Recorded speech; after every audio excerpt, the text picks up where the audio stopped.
आज की तारीख है 29 दिसंबर 2025 और हमारे पास द इकोनॉमिक टाइम्स का एक लेख है। ये लेख भारतीय रेलवे के लिए एक बहुत बड़े बदलाव की कहानी बता रहा है। ये कहानी है एक कवच की। आज हम इसी पर बात करेंगे और हमारा मकसद सिर्फ ये जानना नहीं है कि ये कवच सिस्टम क्या है, बल्कि ये समझना है कि वडोदरा अहमदाबाद रूट पर इसकी जो हालिया शुरुआत हुई है वो भारतीय रेल यात्रा के भविष्य के लिए क्या मायने रखती है। तो चलिए शुरू करते हैं सबसे सीधे सवाल से। ये कवच ऑटोमेटिक ट्रेन प्रोटेक्शन सिस्टम असल में है क्या भला? लेख में इसे स्वदेशी तकनीक कहा गया है, जो सुनने में तो अच्छा लगता है, पर इसका मतलब क्या है? इसका मतलब बहुत गहरा है। देखिए, कवच को समझने के लिए पहले ये समझना होगा कि ज्यादातर बड़े ट्रेन हादसे होते क्यों हैं, और इसका जवाब अक्सर एक ही होता है, इंसानी भूल। कोई ड्राइवर शायद थक गया, या कोहरे में सिग्नल नहीं देख पाया, या स्पीड का अंदाजा गलत लगा लिया। कवच इसी इंसानी भूल के खिलाफ एक डिजिटल सुरक्षा कवच है, और इसका स्वदेशी होना, मतलब अपने देश में बना होना, ये इसकी सबसे बड़ी ताकत है। मतलब ये सिर्फ कोई विदेशी टेक्नोलॉजी खरीद कर लगाने जैसा नहीं है, इसे यहीं की जरूरतों के हिसाब से बनाया गया है, जैसे हमारे यहाँ का ट्रैफिक, मौसम की अलग अलग चुनौतियां। बिल्कुल सही पकड़ा आपने। अब तक हम ऐसी एडवांस्ड सेफ्टी टेक्नोलॉजी के लिए यूरोप या जापान पर निर्भर थे। उनके सिस्टम ना सिर्फ बहुत महंगे होते हैं, बल्कि उन्हें भारतीय पटरियों, हमारे सिग्नलिंग सिस्टम और काम करने के तरीके के हिसाब से ढालना एक बहुत बड़ी चुनौती होती है। कवच भारत में बना है, भारत के लिए बना है। ये आत्मनिर्भरता की दिशा में सिर्फ एक नारा नहीं है, बल्कि जमीन पर उतरा हुआ एक सच है। और अब ये सिर्फ कागज पर या किसी टेस्टिंग लैब में नहीं है। लेख के मुताबिक पश्चिमी रेलवे के वडोदरा डिवीजन ने इसे बाजवा अहमदाबाद सेक्शन पर पूरी तरह से चालू भी कर दिया है। ये तो पश्चिमी रेलवे में ऐसा करने वाला पहला डिवीजन बन गया है। हाँ, और ये कोई छोटा मोटा ट्रायल नहीं है। अच्छा, ये 96 किलोमीटर का रूट है, जिस पर 17 स्टेशन आते हैं, और ये भारतीय रेलवे के सबसे व्यस्त कॉरिडोर में से एक का हिस्सा है। तो इस रूट को चुनना ही ये दिखाता है कि रेलवे से लेकर कितना गंभीर है। और इस प्रोजेक्ट का पैमाना देखिए, ये सिर्फ कुछ डिब्बे और इंजन में एक डिवाइस लगाने जैसा नहीं है। सही कह रहे हैं। लेख में जो आंकड़े दिए गए हैं वो हैरान करने वाले हैं।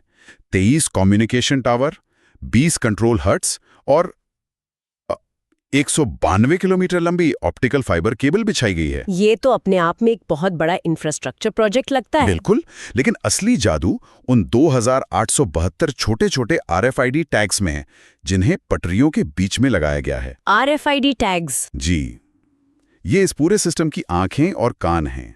इन्हें समझना बहुत जरूरी है। अच्छा, तो ये टैग्स कैसे काम करते? मैं तो सोच रही थी कि GPS से ही काम चल जाता होगा। ये एक बहुत अच्छा सवाल है। सोचिए, ट्रेन में GPS तो है, जो बताता है कि ट्रेन मोटे तौर पर कहाँ है, लेकिन भारतीय मौसम में या फिर सुरंगों में GPS सिग्नल कमजोर पड़ सकता है ना? हाँ, ये तो होता है। ये RFID टैग्स डिजिटल मील के पत्थर की तरह हैं। जैसे ही ट्रेन का इंजन इनके ऊपर से गुजरता है, ये उसकी लोकेशन को सेंटीमीटर तक की सटीकता से कंफर्म कर देता है। ओह वाह, सेंटीमीटर तक? जी, ये एक तरह का डबल चेक है, एक सेकंड ओपिनियन जो सिस्टम को लगभग फुल प्रूफ बना देता है। मतलब GPS और ये टैग्स मिलकर एक दूसरे की कमियों को पूरा करते हैं, ताकि कोई गलती की गुंजाइश ही न रहे। तो ये तो पूरे ट्रैक को ही स्मार्ट बनाने जैसा हो गया। चलिए आप केबिन के अंदर चलते हैं। लेख में जिक्र है कि संकल्प फास्ट पैसेंजर पहली ट्रेन थी जो कवच के साथ चली। जब वो ट्रेन उस ट्रैक पर थी तो असल में कवच उसे किन किन खतरों से बचा रहा था? इसे एक एक करके समझते हैं। सबसे पहला और सबसे बड़ा खतरा है सिग्नल पास्ट एट डेंजर, या SPAD। मतलब लाल सिग्नल को पार कर जाना। बिल्कुल, आसान भाषा में यही। अतीत में कई भयानक हादसे सिर्फ इसी एक गलती की वजह से हुए हैं। ये तो सबसे आम गलतियों में से एक है, जिसके बारे में हम अखबारों में पढ़ते हैं, खासकर जब कोहरा बहुत ज्यादा हो या ड्राइवर पर थकान हावी हो। बिल्कुल, कवच के साथ अगर ड्राइवर किसी भी वजह से लाल सिग्नल को नजरअंदाज करता है, तो सिस्टम पहले उसे ऑडियो और विजुअल अलर्ट देगा। अच्छा, अगर ड्राइवर फिर भी ब्रेक नहीं लगाता, तो सिस्टम खुद ही ब्रेक लगा देगा और ट्रेन को सिग्नल से पहले रोक देगा। मतलब इसमें ड्राइवर की कोई मर्जी नहीं चलेगी? बिल्कुल नहीं, सुरक्षा सबसे पहले। ये तो बहुत जरूरी फीचर है। और रफ्तार का क्या? ओवर स्पीडिंग भी तो हादसों की एक बड़ी वजह होती है। ये कवच का दूसरा मुख्य काम है। हर ट्रैक सेक्शन की एक तय स्पीड लिमिट होती है। हाँ, खासकर मोड़ पर या पुल पर। सही। ये जब ट्रैक पर काम चल रहा हो, कवच के पास पूरे रूट का डिजिटल नक्शा और उसकी स्पीड लिमिट की जानकारी होती है। अगर ट्रेन तय रफ्तार से तेज चलती है तो सिस्टम खुद ब खुद उसकी रफ्तार को कम कर देगा। ओके। ये सुनिश्चित करता है कि ट्रेन हमेशा सुरक्षित गति सीमा के अंदर ही चले। और अब सबसे डरावने सिनारियो पर आते हैं। टक्कर। हाँ, टक्कर। जब दो ट्रेनें एक ही पटरी पर आ जाएं, क्या कवच इसे रोक सकता है? ये कवच का सबसे कह सकते हैं क्रांतिकारी पहलू है। सिस्टम सिर्फ ट्रेन के अंदर काम नहीं करता, बल्कि कवच लगे हुए सभी इंजन, स्टेशन और सिग्नल लगातार एक दूसरे से रेडियो कम्युनिकेशन के जरिए बात करते रहते हैं। अगर सिस्टम को पता चलता है कि दो ट्रेनें एक ही पटरी पर एक दूसरे की तरफ बढ़ रही हैं, तो वो दोनों इंजनों को कमांड भेजेगा और उन्हें एक सुरक्षित दूरी पर रोक देगा। एक अदृश्य दीवार की तरह। बिल्कुल, एक अदृश्य दीवार की तरह काम करता है। यहाँ मेरा एक सवाल है, ये फैसला कैसे होता है? क्या ट्रेनें आपस में सीधे बात करती हैं या सारा कम्युनिकेशन स्टेशन के जरिए होता है? मतलब ब्रेक लगाने का फैसला कौन और कैसे लेता है? इसकी जो कम्युनिकेशन वास्तुकला है वो बहुत मजबूत है। ट्रेनें आपस में सीधे भी बात कर सकती हैं, जिसे लोको टू लोको कम्युनिकेशन कहते हैं, और स्टेशन सिस्टम से भी जुड़ी रहती हैं। ये एक डिस्ट्रीब्यूटेड इंटेलिजेंस सिस्टम है। Distributed intelligence? हाँ, मतलब अगर किसी वजह से स्टेशन से संपर्क टूट भी जाए, तब भी दोनों ट्रेनें खतरे को भांपकर खुद ही रुक सकती हैं। अच्छा, तो ये तो और भी भरोसेमंद हो गया। जी। ये सब सुनने में तो एक परफेक्ट सोल्यूशन जैसा लगता है, लेकिन असल दुनिया में कुछ भी परफेक्ट नहीं होता। क्या इसके कुछ संभावित खतरे या चुनौतियां हैं? जैसे हमारे यहाँ की भयंकर बारिश या बाढ़, क्या वो पटरियों पर लगे इन RFID टैग्स के काम में रुकावट डाल सकती हैं? ये बहुत जरूरी सवाल है। इन सभी चीजों को डिजाइन करते समय ध्यान में रखा गया है।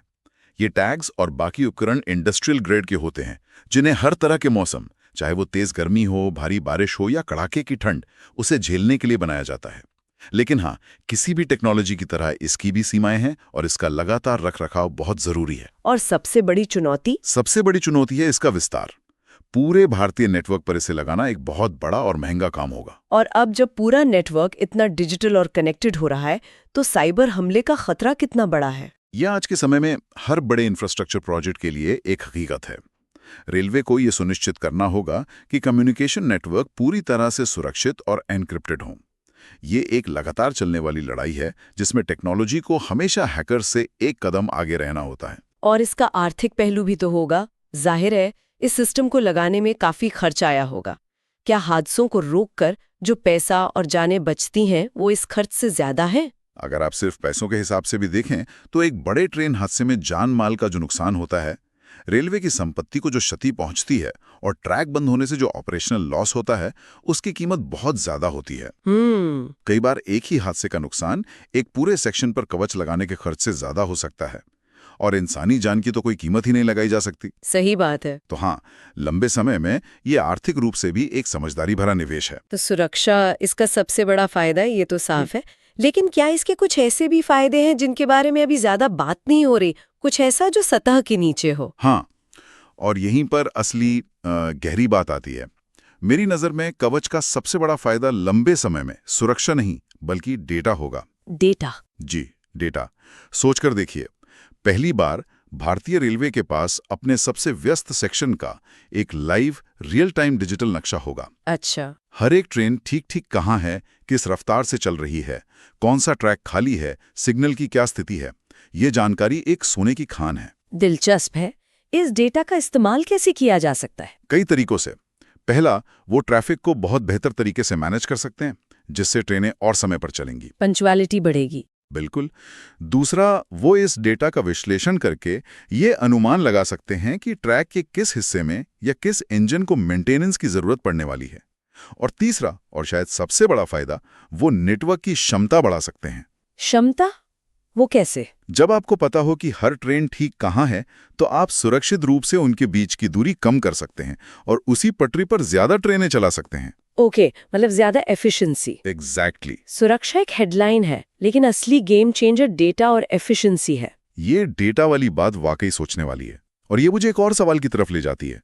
अगर सिस्टम खुद सिग्नल देकर ब्रेक लगा सकता है, स्पीड कंट्रोल कर सकता है और टक्करें रोक सकता है, तो भविष्य में एक ट्रेन ड्राइवर यानी लोको पायलट का रोल क्या रह जाएगा? क्या हम धीरे धीरे ड्राइवर रहित ट्रेनों की तरफ बढ़ रहे हैं? ये कैसा सवाल है जिसे दुनिया भर की ट्रांसपोर्ट इंडस्ट्री जूझ रही है। मुझे नहीं लगता कि निकट भविष्य में लोको पायलट की भूमिका खत्म होगी, लेकिन ये बदलेगी जरूर। बदलेगी कैसे? उनकी भूमिका एक पारंपरिक ऑपरेटर से बदलकर एक सिस्टम मैनेजर की हो जाएगी। जैसे आज एक एयरलाइन पायलट ज्यादातर समय ऑटो पायलट की निगरानी करता है, लेकिन आपात स्थिति या किसी अप्रत्याशित घटना के लिए हमेशा तैयार रहता है, वैसे ही लोको पायलट का काम भी मशीन की निगरानी करना और सिर्फ जरूरत पड़ने पर हस्तक्षेप करना हो जाएगा। इंसानी सूझबूझ और फैसला लेने की क्षमता को अभी भी कोई मशीन पूरी तरह से बदल नहीं सकती। तो आज हमने देखा कि कवच प्रणाली सिर्फ एक सेफ्टी फीचर नहीं है, ये भारतीय रेलवे के लिए एक बहुत बड़ा कदम है।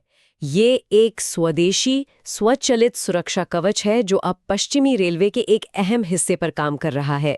ये न सिर्फ सिग्नल तोड़ने और ओवरस्पीडिंग जैसी इंसानी गलतियों को रोकता है, बल्कि ये डेटा के जरिए पूरे रेल नेटवर्क को और ज्यादा कुशल और स्मार्ट बनाने की क्षमता रखता है। ये तकनीक सिर्फ लोहे की पटरियों को ही नहीं, बल्कि उस पर चलने वाले लाखों लोगों के भरोसे को भी मजबूत कर रही है। इस पूरी चर्चा से जो एक विचार मन में रह जाता है वो ये है कि कवच जैसी तकनीकें सिर्फ हमारी यात्रा को सुरक्षित नहीं बना रही, बल्कि ये इंसान और मशीन के रिश्ते को भी फिर से परिभाषित कर रही हैं। सवाल अब ये नहीं है कि क्या मशीनें इंसानों की जगह ले सकती हैं, बल्कि ये है कि इंसान और मशीन की ये जुगलबंदी हमें एक ऐसे भविष्य की ओर कैसे ले जा सकती है जो आज से कहीं ज्यादा सुरक्षित और बेहतर